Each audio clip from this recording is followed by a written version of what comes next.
Welcome to episode 44 of the Upper Elementary Simplified podcast. I'm Danna Rodebush, your host and creator of Math Facts Simplified. I've been talking a lot lately about multiplication fact fluency because it truly is one of my biggest passions in education, simply because it is such a big roadblock for students and it can easily be knocked down. I want to invite you to check out my fluency building program by heading to teachertechstudio.com/math facts. That's MATHFACTS. There you will find a link to my free fluency masterclass where you will get instant access to the 25-minute pre recorded workshop that will give you the tools you need to start a fact fluency building system in your own classroom. You will also find links to check out the program itself and my brand new FACT guide mini course, where I walk you through how to use the program in your classroom. Last week, we talked about the three characteristics of fluency. So if you haven't listened to episode 43, I encourage you to go back and listen to that one and then come back to this one so that you can get a clear understanding of what our goal is for fluency. In today's episode, we are going to be chatting about incomplete fluency, what it is, why it's a problem, and what you can do to solve it. So let's go ahead and get started. Welcome to Upper Elementary Simplified, the podcast where busy and overwhelmed teachers find thoughtful ideas to get students engaged in meaningful learning experiences. Hi, I'm Danna Rodebush, former fifth grade classroom teacher and founder of Teacher Tech Studio. I'm here to share practical tips and strategies that will help you grow as an educator. If you are a tired upper elementary teacher searching for ways to cut down your planning time while boosting student engagement, you are in the right spot. Are you ready? Let's simplify. From January 8th through February 10th, Teacher Tech Studio is sponsoring a podcast giveaway event for upper elementary teachers. When you participate in the Math Fact giveaway, you will have chances to win prizes for completing as many of the tasks on the list as you want. There are 13 tasks to choose from, and you can complete 1, 5, or all 13 of them. Each task you complete earns you an additional entry for a chance to win your choice of one of the prizes. You can win my brand new mini course that guides you as you build a multiplication fact fluency program in your classroom. You can win my Math Facts Simplified program, Math Fact Fluency games, or you can win a guest spot on the podcast to talk about an education topic of your choice.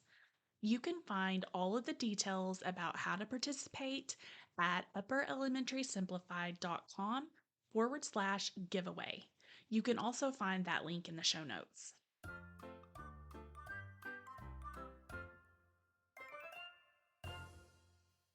If you have been teaching math for any period of time, I am sure you have seen some of the computer quote unquote fluency programs out there. I am not going to mention any by name, but my frustration with these fluency programs began when I was teaching fifth grade math several years ago, and I had created a reward system for fact mastery.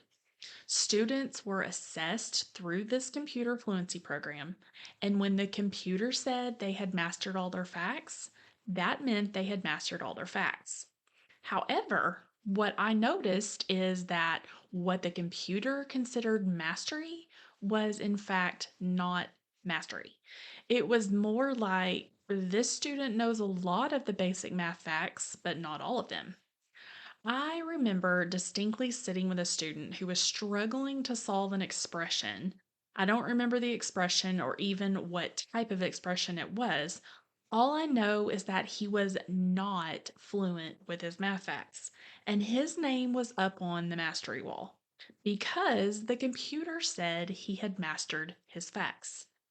Hmm, this intrigued me, and this is what I call incomplete fluency. Incomplete fluency is a problem because these programs are giving a false assessment that the student has committed every math fact to memory and is able to recall every math fact within 5 seconds without the use of counting strategies. So, I set out to create a solution to this very large problem. That's how Math Facts Simplified was born. Now, when I first developed the system, it was nowhere near where it is today, but it did have the same basic concepts as it does now. The idea behind the system is number one, assess, number two, practice and memorize, and number three, track for fluency. But it's more than that, which you can learn more about in my free workshop that I mentioned earlier. This episode is sponsored by my free Math Masterclass workshop, designed to give you the tools that you need to start a fact fluency building system in your own classroom.